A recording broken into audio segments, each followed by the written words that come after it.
కొంచెం దూరం నుండి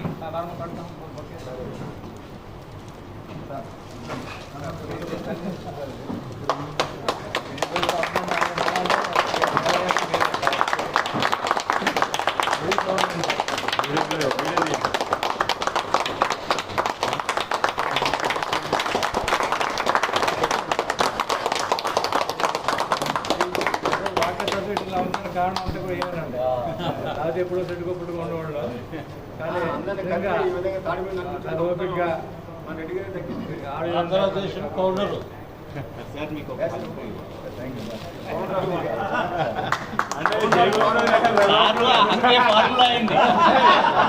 అందరికీ హక్కు ఇచ్చారు. ఎప్పుడు నాకు ఇచ్చేవారు, ఈ రోజు నేను ఇవ్వాలనుకున్నాను.